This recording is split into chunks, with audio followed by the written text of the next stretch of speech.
You're listening to Our Stories, a storytelling podcast that elevates the lived experiences of Chicago's migrant and refugee communities.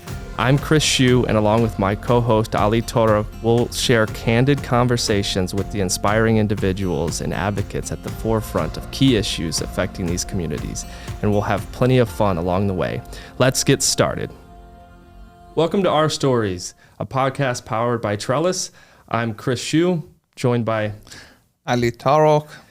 We're here to share the wonderful stories of Chicago's immigrant and refugee community. We look forward to stories of resilience and hope. And we're going to share a bit more today about our stories and what brought us here today and the genesis of this project. And we look forward to you joining us as we share, as we laugh, as we maybe cry, and join us along this journey.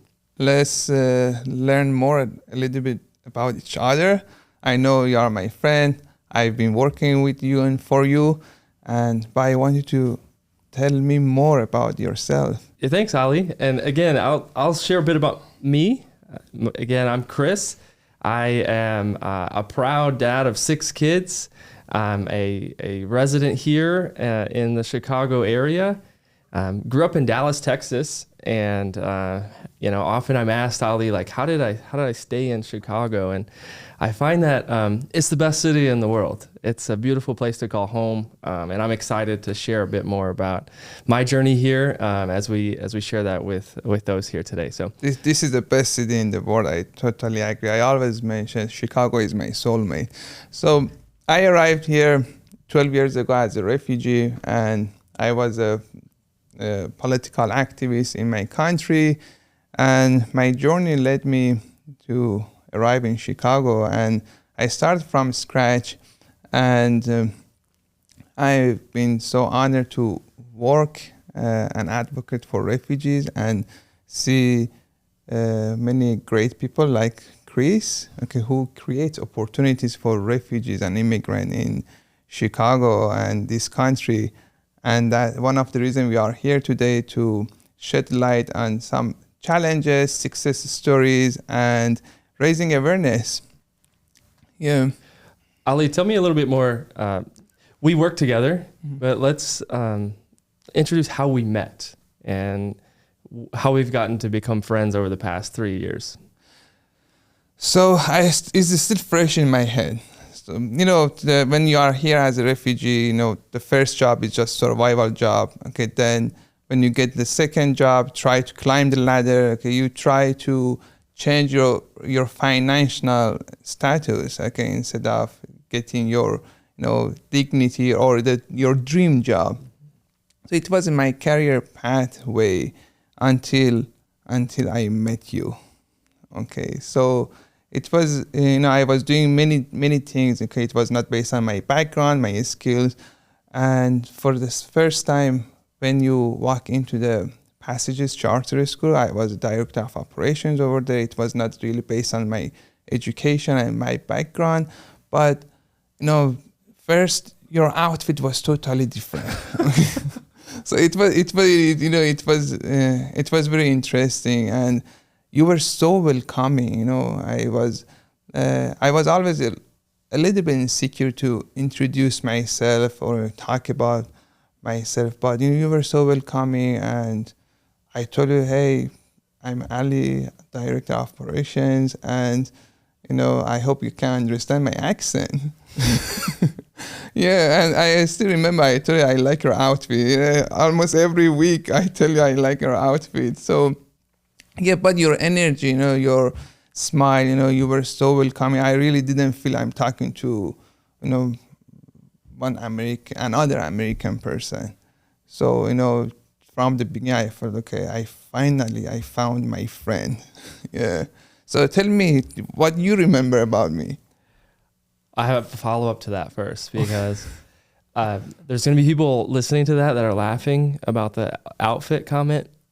On 4 different occasions in the corporate world, I had violations of dress codes for either wearing socks that were too short, or a shirt that was untucked, or a blazer that was the wrong material. So thank you for appreciating my outfit. It's Yeah, Ali, I remember the same thing. You hit exactly on it.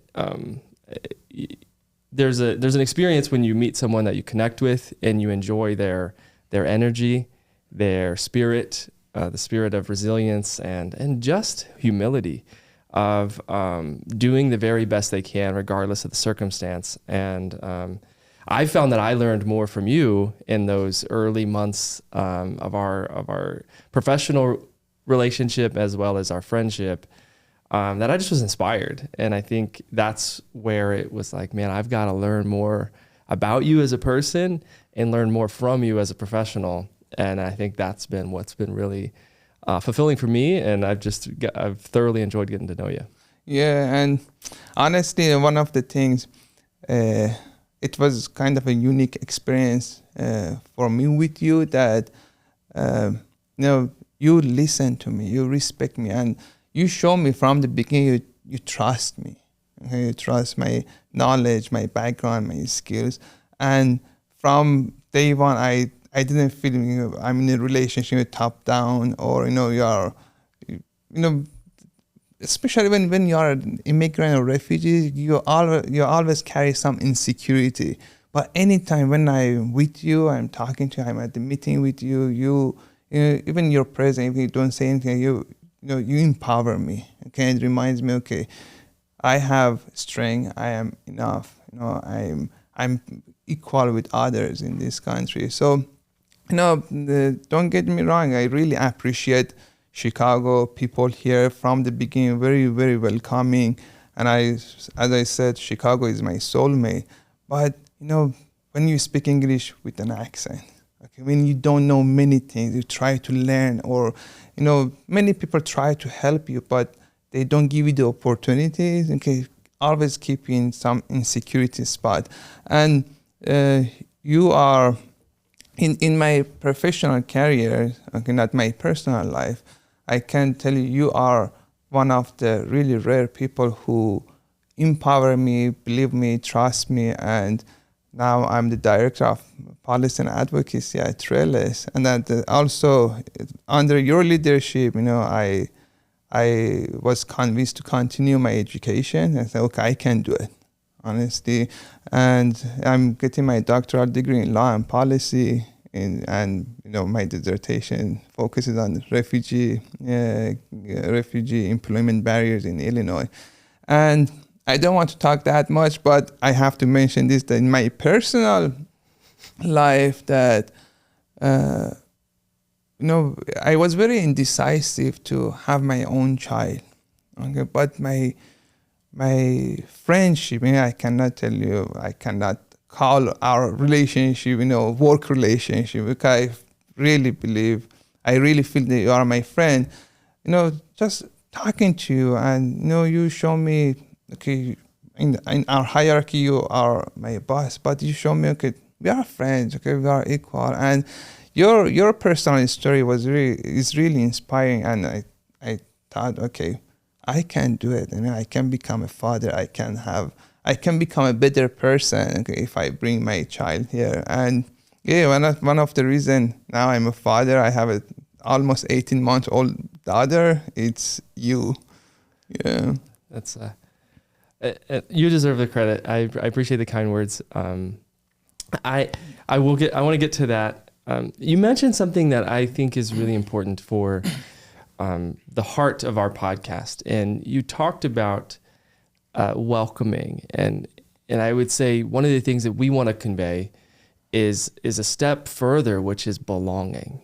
And oftentimes, I think no matter who you are, in my background and yours, we have this struggle to fit in, and we're managing other people's expectations or what they may see of us. And really what we're chasing is belonging, and we're chasing confidence in who we are, and that sense of belonging and the power of that resides in us, and where we build a community that is rooted in dignity and a belief in this power of belonging. And I believe that's the heart of why we're doing our stories, and that's what we want to bring forward in the stories we share. And I appreciate you sharing yours, and we'll get more into that. But I wanted to ask you if you could spend a little bit more time on, as you've experienced some of those moments here in Chicago of like, I'm trying to fit in, I'm trying to chase the job that I need to have to survive. We call it the survival job trap for a reason. And then when you started to find that confidence in yourself, you found it, that I belong here, that I deserve to be a director in a large nonprofit and a PhD candidate. So I think it would be good for us to spend a little bit of like, how did you get from that sense of fitting in to belonging and then finding your voice in through that process?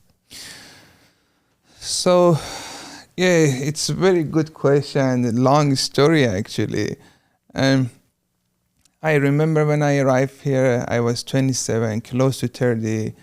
I was top student in university in my country in political science, but I couldn't speak English.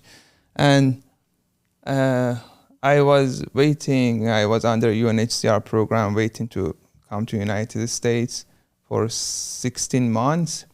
And I was always thinking, okay, because of my political activities, and I fought for democracy and human rights in my country, and people really validate my activities, okay, in my country. When I arrive here, probably I won't face so many challenges. But from the beginning, as soon as I landed in O'Hare, I realized, no, okay, so my expectation was wrong. And they told me, okay, thank you.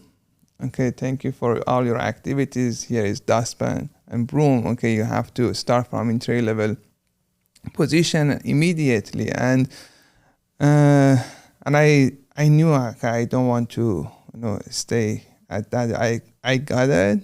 Okay, at that moment, I think it was very fast, and I knew my only solution is education. I have to continue my education because the regime banned me from studying in university, and I wanted to finish it.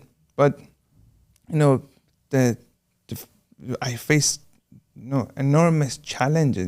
Even I was unable to ask for a glass of water, okay, in English, and I couldn't express myself. And then I thought, okay, what else I can do? And I realized, okay, there is no really support system for refugees. Okay, there is a system. Okay, they try. So many good people try to do their best to provide services to refugee and immigrant population. Okay, but the real support, which can requires government support, doesn't exist. Okay, and I have to stand on my own feet and just try to survive. Okay, for the second time in my life, I face now I have to survive. Okay, the first time when I was arrested in Iran, okay, by the regime. Then the second time when I arrived here and I arrived in winter time and said, oh shoot, okay, if I don't survive, okay, I can become homeless easily and nobody cares. Okay, and that fear of becoming homeless and nobody cares really pushed me to work hard. And in very short period, I remember working hard and studying English, 7 hours, 8 hours, and it was a very up and down moment. I thought, okay, I cannot learn English. Okay, I cannot get a better job, and this is what it is. And honestly, a couple of times came to my mind, if I go back to my country and go back to prison again, would be easier. Okay, so at least I can tell certain people, hey, I'm a political prisoner, but here, okay, I'm a dishwasher. So, and yeah, I'm just that type of people. I don't give up. I just wanted to say, hey, okay, this country opened its door to me. Now it's my time, okay, to take advantage of this opportunity and try to just learning English for the first 3-4 years and continue my education and other things because I'm a natural born activist. I realized, no, this population that I belongs to really have no voice. Okay, again, as I said, so many people are involved in resettlement programs, okay, nonprofits helping people, and they are doing great job, but nobody listen to us. And you are that one of the rare people I've seen in my life in this country. You listen to me. Not only listen to me, you validated my background, okay, my skills, and as I said, that's why I'm a director of policy and advocacy. Okay, so because you saw me. Okay, so in many moments, it was like I'm an invisible man. Okay, I was existing. Okay, people could feel me, okay, around, but nobody could see me. So yeah, and now you tell me why you are in this field.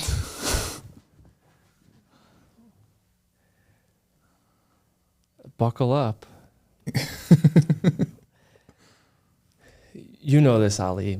My background came through the financial side, right? But before I get into the professional side of how I journeyed to this field, I think it's important to learn a little bit more about my personal background, and really what motivates me to do the work we're doing in our professional life, and the work we're doing through this podcast to elevate those voices that you share that often go silenced. So I grew up in a very unique circumstance. Both of my parents had struggles with addiction, and I was in effect raised by my sister. She's 18 months older than me, and that's the story of a lot of people in our country that are sort of going throughout the system, the social service system. And that was the path of my sister and I when you have parents who struggle with addiction. And so I saw really up close how hard it is to make your way through a system that's supposed to sort of bring you up. And so ended up, I found myself in a unique circumstance when I was 16 years old. I was living with my dad at the time, and I got a call from the sheriff's department in the suburbs here. And they had found my dad deceased in a hotel room, and they were calling to inform me of this. And as a 16-year-old in high school, I have no relatives here. I was met with that reality of what felt to be orphaned, right, in a pretty formative time. And I made the decision at that point that I was going to stay here and live by myself and work. And I had a wonderful support system of friends and what I would consider family, albeit not blood related, that helped me a lot. They helped me to ensure I wasn't sleeping in parks and to make sure I had a warm meal to eat. And I did that throughout high school and college. And then I sort of found my footing. And as I've gotten through, and oftentimes people will learn more about me as a person, and they'll champion, look how much you've accomplished, Chris. And I've struggled with that because I don't really feel like the story is, look how much I accomplished. I feel like the story is, there's a system that's built to support people like me. People that come from my background, that speak English, that know the system, that grew up here. And it's really sad that we have entire swaths of people and communities that have just as much potential, just as much talent and aspirations as I do. And those folks are not supported.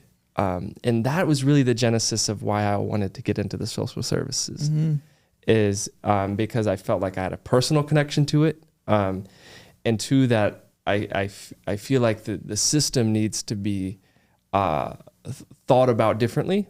And in order to think about it differently, I think it takes people who come from different perspectives.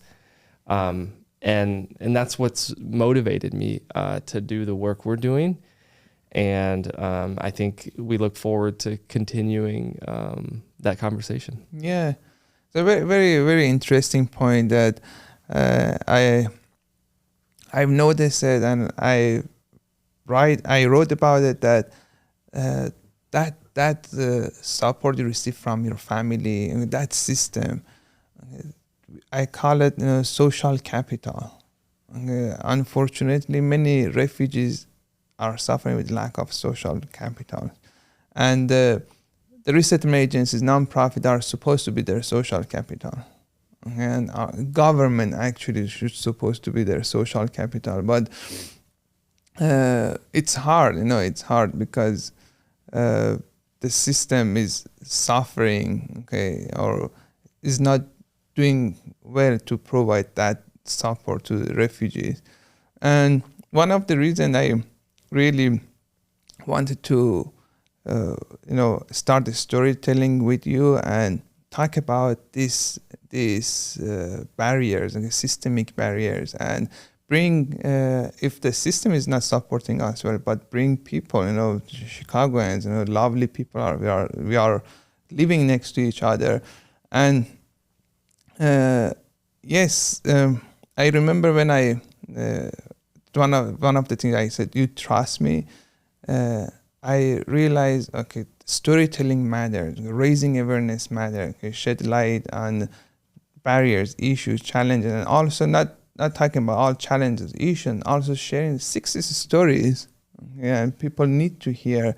And because of so many political climate, and usually all based on my experience and my knowledge, that the refugee population are always the first victim of political issues in this country. Okay, anything happen, the first victims are refugees. Okay, while they are highly screened, okay, their background check highly screened before they arrive here. I always make a joke that only the president of the United States has to pass that background check. Okay, and refugees. But still, it's based on the political climate. The refugees are always the first victim. We know the last the Trump administration, okay, they tried to close the border again for political reasons. We have a migrant crisis now. Again, the first victims are refugees, and people have reaction. I understand because the first our policymakers simplifying their issues. Okay, they don't want to address it, in the right way. And also, again, storytelling matters because our goal is to humanize the population. A couple days ago, I was listening to another podcast that that person was saying human being is not illegal. Human being is not illegal. So, if you steal something, it can be illegal. But being a human, okay, cannot be illegal. And yeah, before I pass the mic to you, when I brought up the storytelling, okay, a storytelling project, I said, hey, Chris, we have to do it. Okay, you immediately said, yes, let's do it. Okay, and it was one of the unique moments in my career life that you proved that you trust me. Okay, so they say, yes, do it. And yeah, so Ali, I want to talk a bit about that social capital piece, and I think there's a bunch of things there, right? And in my case, one of the elements that I think we bring a great perspective, and we want this format of our storytelling to bring forward these elements. In my story, the folks who really helped me were not family by definition. They were friends and support systems. And I think the question we ask is, how is it that I was able to do that? And what systemic things does that illuminate? That there's bias and there's injustice that is unspoken. And I think we see that in the stories and the way in which our communities support people with different accents and different skin pigments and other things. And I think what we're seeking to do, and what I've enjoyed so much about getting to know you, is when you tell stories authentically and you let the human piece shine, it brings people together. And I think one thing we would say is, who's who wants to listen to this? Who should listen to this? Why are we telling these stories? And I think that is the heart, is we're seeking to be community builders. And the best way to build authentic community is to have a sense of belonging. And to belong means to know. And I think as you tell stories and you receive those openly, we can create an experience that fosters belonging and authenticity. And I think that's what we're seeking to accomplish here. And I look forward to doing it with you. Yeah. And tell me why our stories, the name, why our stories? Yeah, I'll tell you my why, yeah. and then I'd love to hear you. Our stories is really important. Resilience is the operative word there, and the collective our. And I think there's a quote I really like by someone that we probably know. Mother Teresa is the one who's credited with it, and it says, "If you're ever struggling to find peace, it's because you have forgotten that we belong to each other." Mm-hmm. And I think this piece of humanity, the interconnectedness of our experiences, is really what we're doing. And I think one of the unique experiences of humanity is we struggle. We all struggle. And the struggle is not the defining moment, and it doesn't define the experience. And as we think about our stories, it's a story of resilience that says there's going to be struggle, it's going to be hard. But what is seen through that hardship is the remarkable spirit of humanity, and that actually represents the very best of us, our city, our country. Story of resilience is beautiful. And my reason, I'm always focused on refugees population. First, I thought, okay, this is R is from refugees, okay, and also in my accent, R and our is same, okay. So to me, it's our stories. We are, all of us in Chicago, we are producing these stories, okay, and and we will have our guests soon in next episode, with their expertise, lived experience to share our stories with each other. Yeah. So, and also I have to mention I took advantage of your absence, your paternity leave, because we were discussing different names, and yeah, it's okay. Let's go with our stories. So yeah, I'm glad because we are recording the first episode of our stories now. Yeah.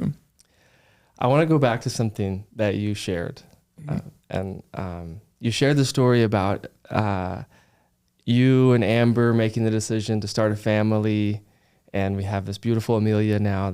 And you shared a bit about how seeing someone, in this case me, sort of journey fatherhood and manage the professional that provided, like, oh, I can see that there's a path, and right. that's something that is not going to hinder me from professional advancement and so on.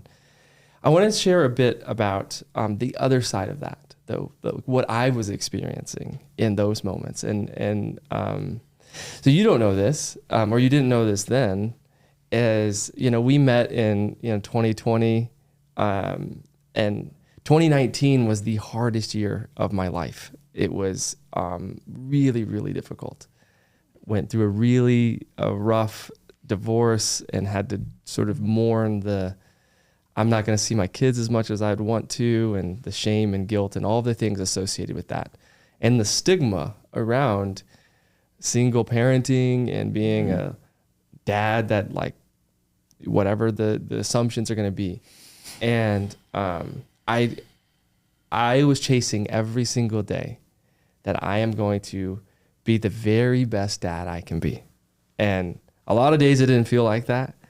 But coming out of that and then seeing someone like you see what I was doing as hopeful, as optimistic, was defining for me. That it was very validating for me that, Chris, you're doing it. It doesn't always look good, feel good, or sound good, but that was something that was so deeply important to me, that I am going to be the very best, most present dad I can be for my kids.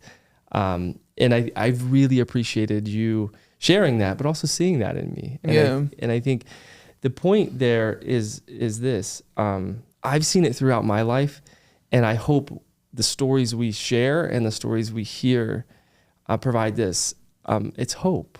And I think there is something really, really powerful about seeing something in yourself that either society doesn't see, that the proverbial system doesn't support.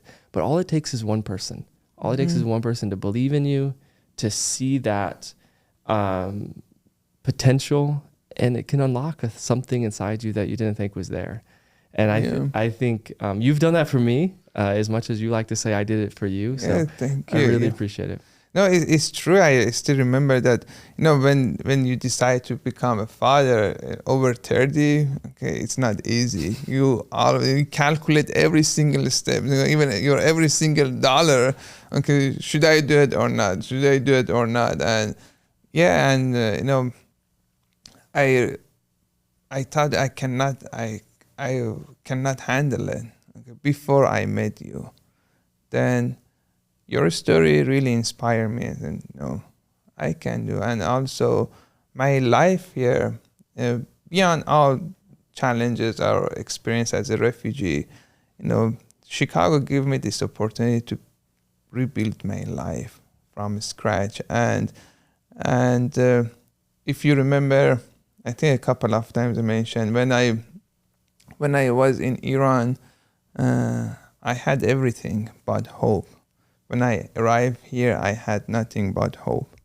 So, and this hope really empowered me to build my life here. Found my true love. Okay, I met my wife at work. Okay, we are in the same field, and building our relationship. I became a married man for the first time in my life. Then we bought our house, our car, and also the most important part, that I never wanted to be my own child, because of my childhood, because of my lived experience in Iran, my journey, my refugee journey, and I thought, why should I bring another human being here? And COVID hit, and many people, we are dying, okay, so there is no reason. But that hope really keeps me a simple human. Okay? And many things bad happen, but this earth, this life needs good people as well. And someone like me who was totally against to have his own child, for 18 months, almost 18 months, I'm a father. I cannot believe it. And this is how we impact each other in a good way, and we inspire each other every day. And this is one of the things I really love, my friendship with you and working with you, for you, that each time when I meet you, I learn something from you. Yeah. That's a perfect way to introduce this. What do you think? This is a project. You and I have worked on a bunch of projects through work. This is a new one. Help me understand what success looks like to you. We're starting this podcast together. What do you want to accomplish? So this is very subjective, The answer to this question is very subjective. Maybe someone else sit in this chair, okay, would answer to your question in a different way. But to me, the success for this project, first, raising awareness, shed light on some challenges, and just remind people, all of us are human. This is the most important things. And beyond all this news, everyday news, bad news, and we are living next to each other. My neighbors are from everywhere. I live in Westridge, okay, super diverse neighborhood, the most diverse neighborhood I think in this country. I have 2 white couples, next door house, I have Sudanese, I have Mexican, I have Iraqi, Syrian, from Southeast Asia folks, and all of us, when we have block party, it's beautiful. I can see the whole world in that small, little pocket block party. So, yeah, this is my goal with podcast, and also success in my personal level. The success is, after 12 years living in this country, okay, and I really feel I'm home. Okay, again, beyond all those challenges, I'm an advocate. My job is advocacy for refugees, sharing their voice, okay, talking about challenges, but I really feel I'm home. Okay, it's very unique, and because when I talk to many other refugees, they really miss their countries. They really want to go back to their countries. I have the same feelings, okay, but it's not that strong anymore. I can tell you every morning when I wake up, I cannot believe it. I'm from Shiraz, Chicago. It always takes 2-3 minutes to get loaded. They say, okay, I'm in Chicago. But, anytime when I walk, drive in Chicago, seeing people, and, even with my accent, but I feel I'm home. Yeah. That's powerful. Yeah. I've felt that same way. Obviously we've talked about our experiences being different, but so much of it is so similar. This journey to finding stability, to finding a sense of belonging and a home. And it's beautiful because one of those things that you alluded to is the perhaps most significant underpinning of finding home is having community, people you're connected to that are living alongside you and sharing parts of your life and culture and language with people who care and are there for you. And I hope we give a picture to that folks, that we bring and we share experiences and share stories around this table, that we're able to provide a glimpse of what home means, and that we can all be part of bringing that forward for each other and for this great city. Yeah, inshallah. You've taught me that one. Yeah, I know a few. That's a few things. Ali, I want to revisit one other thing that you mentioned in there. I know you're a natural born activist. You talked about that. I have the privilege of seeing that up close and personal. If you could say to someone that might be listening from afar, they may be not as close to Westridge, or they may not be as familiar with an R&P program, or they're not in the business that we're in. But if you were to say one thing, like, how can you help? How can you support the work we're trying to do with elevating these voices and sort of this picture of humanity? What would you tell those folks? The one thing, it's related to the question. One thing I really love about you, that you always keep yourself updated. It means, okay, you educate yourself about not only our job, and also the population challenges, people, okay, migrants. I bet, okay, your knowledge of the migrant crisis is much more than mine. Okay, I believe it. So, I believe in education, and because of in crisis or downtime, people, okay, it's hard to be really rational, okay, and see the root of challenges, issues, okay, and start trying to blame each other, okay. So I was in a panel discussion one time. I said, hey, people are not the problem, people are not the issue, the system is the problem. So, and we know the system is not we are in the capitalist country, okay. So they tell us, okay, we open the door to you, go build your life, and no additional support. But what people can do, okay, first, really, we are living in Chicago, and I cannot go in any neighborhood in Chicago and find all Americans. No, okay, but it's very good to learn about each other, okay, about our culture. Try to avoid stereotypes, okay, and respect each other. Okay, this is the most important. How this can happen by education, educate ourselves, okay, and ask good questions. Okay, tell me about, for example, Nowruz. Tell me about Halloween. Tell me about Ramadan. Tell me about what is your favorite food in country. Where is the favorite restaurant. Learning about each other.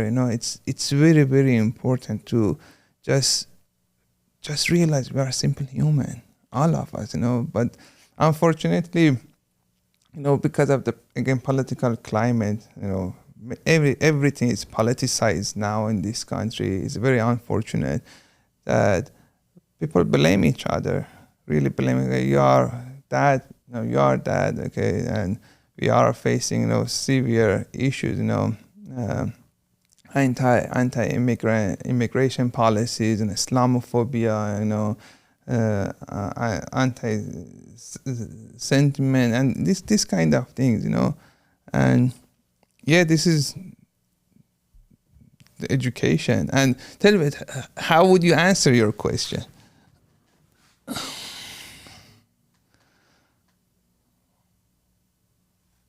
There's a simple answer in theory. It's harder in practice, and I think that's the challenge that we would leave with folks. And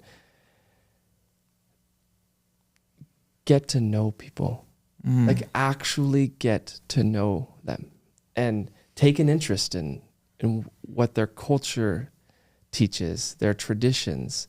And if you don't know how, I think that just ask the question. I would implore folks, you're not more than 1 or 2 conversations away from someone who knows a different community, a different culture. And I think what's really powerful is relationship.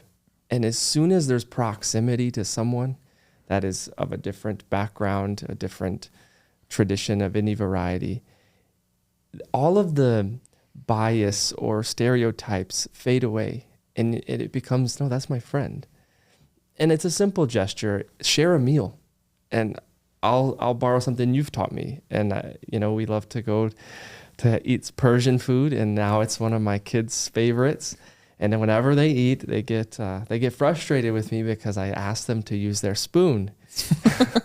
It's using a spoon, and not their forks. Just as a way to help introduce that. It's a really beautiful experience. And so I would say simply share a meal with someone who have a different culture, different cuisine, and meet them where they are.